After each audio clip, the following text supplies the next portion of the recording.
حج کے چند متعین مہینے ہیں، اور یہ تو قرآن نے کہا ہے، لیکن وہ مہینے کون سے ہیں وہ اللہ تعالیٰ نے بیان نہیں فرمائے۔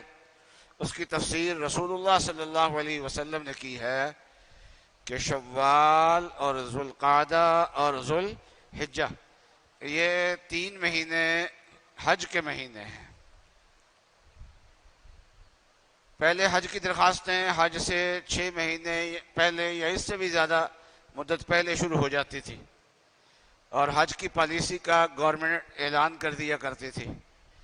لیکن گزشتہ 2 سال حج تو ہوا ہے، لیکن سعودی عرب نے باہر سے حاجیوں کو آنے کی اجازت نہیں دی۔ محدود تعداد میں وہاں جو لوگ وہاں کے سعودی لوگ یا اور غیر ملکی جو وہاں پر مقیم تھے ان کو محدود تعداد میں اجازت دی تھی۔ اس سال حکومت نے اجازت دی ہے اور بہت دیر سے اجازت دی ہے۔ شاید وہ یہ سوچ رہے ہوں گے کہ قریب جا کے اجازت دیں تاکہ بیماری کی صورتحال، وبا کی صورتحال معلوم ہو جائے، تو اب بھی شاید واضح، تو انہوں نے تمام ملکوں کے لیے اعلان کر دیا ہے، 50% حاجیوں کی تعداد کم کر دی ہے۔ جتنے پہلے حاجی کو وہاں اجازت ہوتی تھی حج کرنے کی، اس سے آدھے حاجی، اور پہلے جو ہوتی تھی وہ 1.5 لاکھ کے قریب ہمارے پاکستان کا کوٹا تھا، اور اب وہ آدھا رہ گیا ہے۔ جب وہ اتنا بڑا کوٹا ہوتا تھا تو اس وقت بھی درخواست دینے والوں کی تعداد زیادہ ہوتی تھی، اور کوٹا کم ہوتا تھا تو قرعہ اندازی ہوتی تھی، تو اس مرتبہ مقابلہ زیادہ ہے۔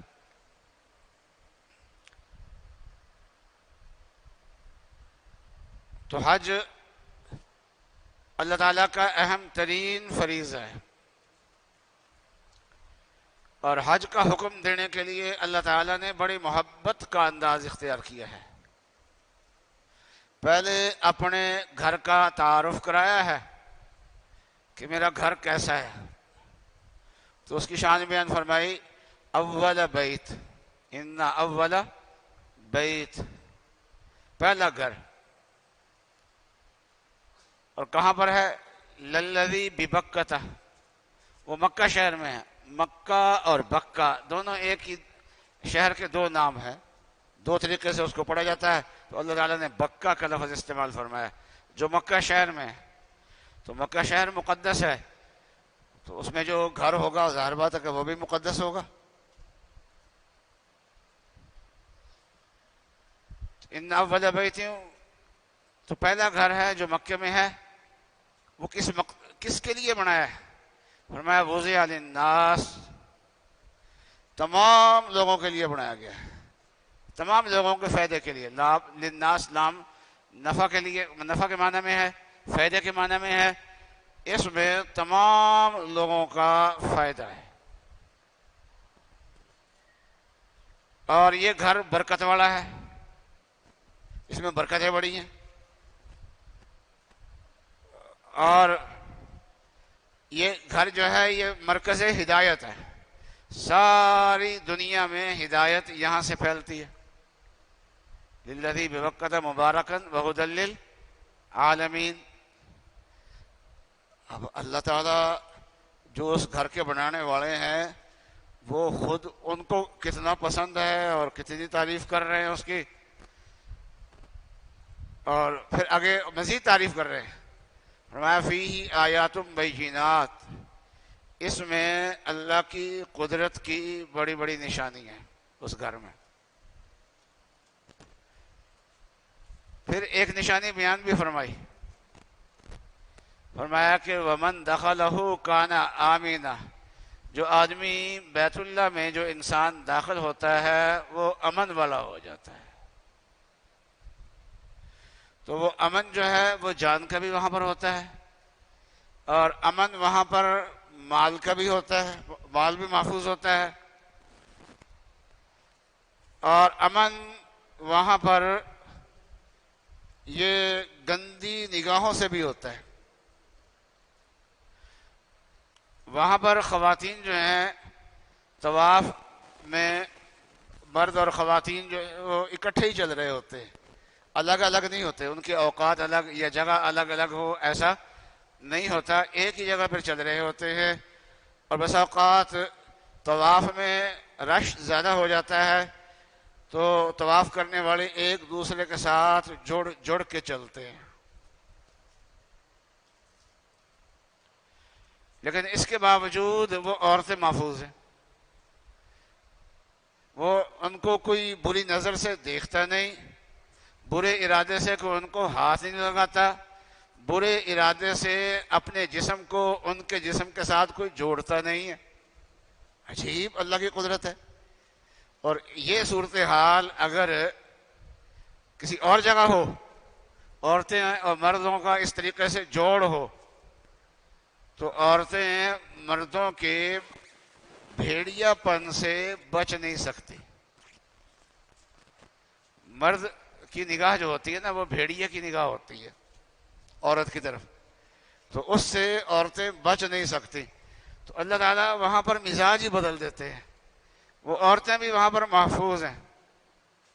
اچھا، یہ اللہ تعالیٰ نے اپنے گھر کا تعارف کرایا ہے، اور تعارف کرا کے پھر فرمایا کہ وَلِلَّهِ عَلَى النَّاسِ حِجُّ الْبَيْتِ مَنِ اسْتَطَاعَ إِلَيْهِ سَبِيلًا، کہ اللہ کے لیے لوگوں کے ذمہ حج ہے، لیکن جو وہاں پر پہنچنے کی طاقت رکھتا ہو اس کے ذمہ ہے۔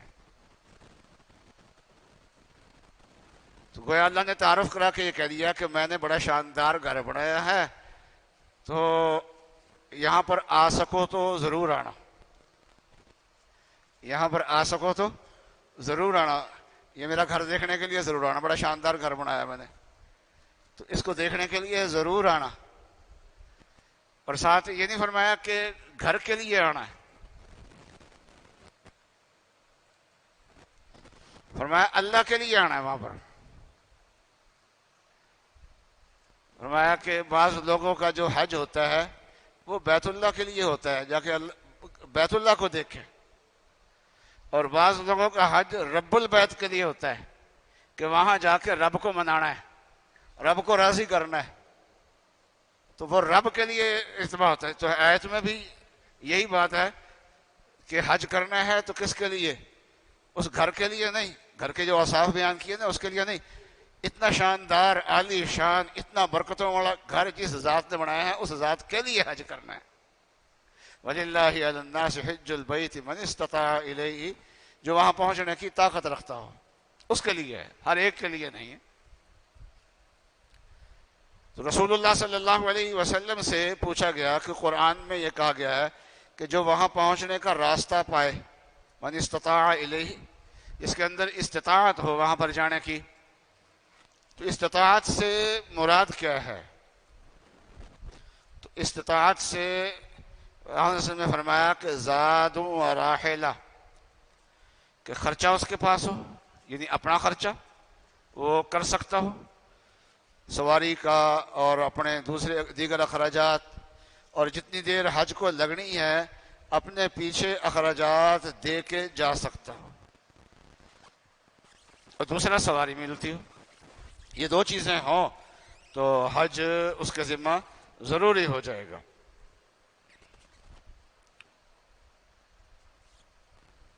تو جہاں اللہ تعالیٰ نے حج کا حکم دیا ہے نا، وہاں جو حج نہ کرنے والے ہیں نا ان کے لیے بڑا سخت لفظ استعمال فرمایا، استطاعت بھی ہو پھر بھی حج نہ کرے۔ تو پہلے فرمایا وَلِلَّهِ عَلَى النَّاسِ حِجُّ الْبَيْتِ مَنِ اسْتَطَاعَ إِلَيْهِ سَبِيلًا، آگے فرمایا وَمَنْ كَفَرَ فَإِنَّ اللَّهَ غَنِيٌّ عَنِ الْعَالَمِينَ، جو آدمی انکار کرے،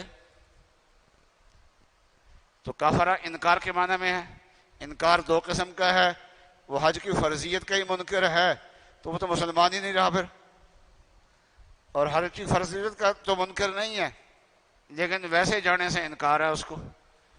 تو فرمایا جو آدمی انکار کرے تو اللہ تبارک و تعالیٰ بھی سارے جہانوں سے مستغنی ہے، پھر اللہ کو بھی نہیں آنا تھا، نہ آؤ سانوں بھی تھوڑی لوڑ نہیں۔ پھر پہلے تو اللہ میں نے کہا نا اسی گھر بنایا، آؤ دیکھو مینوں ملیو اتھے آ کے، اور جے نہیں آنا تسی تو نہ آؤ پھر، تو میں نے بھی کوئی پرواہ کوئی نہیں. تو اسی کی تشریح میں رسول اللہ صلی اللہ علیہ وسلم نے فرمایا کہ یہ اللہ تعالیٰ نے فرمایا میں لاپرواہ ہوں، پھر مجھے کوئی پرواہ نہیں آتے، نہ ہو تو پھر کیا ہوگا؟ اللہ کے لاپرواہ ہونے کا نتیجہ کیا ہوگا؟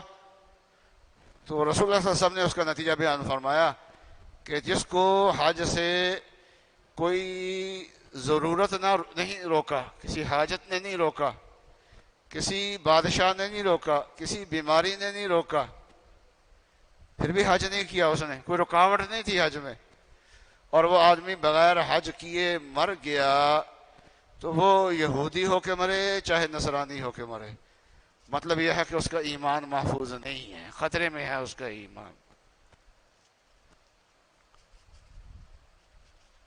اور جب ابراہیم علیہ السلام سے اللہ تبارک و تعالیٰ نے بیت اللہ کی تعمیر جدید کروائی تھی، تو ابراہیم علیہ السلام سے فرمایا تھا کہ وَأَذِّن فِي النَّاسِ بِالْحَجِّ، لوگوں میں حج کا اعلان کر دو. اب سوال یہ ہے کہ حج کا اعلان کر دیں گے تو لوگوں تک یہ پہنچے گا کیسے اعلان؟ تو اللہ نے فرمایا پہنچانا میرا کام ہے، دیکھنا پھر تو اعلان تو کرنا حج کا، حج کی اذان دے دے. وہ نماز کی اذان تو ہر روز ہوتی ہے نا، لیکن حج کی اذان بیت اللہ بنانے کے بعد ایک ہی بار بابا جی نے دے دی ہے. اللہ نے کہا تھا دے دو اذان حج کی، تو انہوں نے اذان دے دی. تو ہوگا کیا؟ اس اذان کا فائدہ کیا ہوگا؟ قیامت تک لوگ بھاگے بھاگے آئیں گے. تو درس قرآن.com www.darsequran.com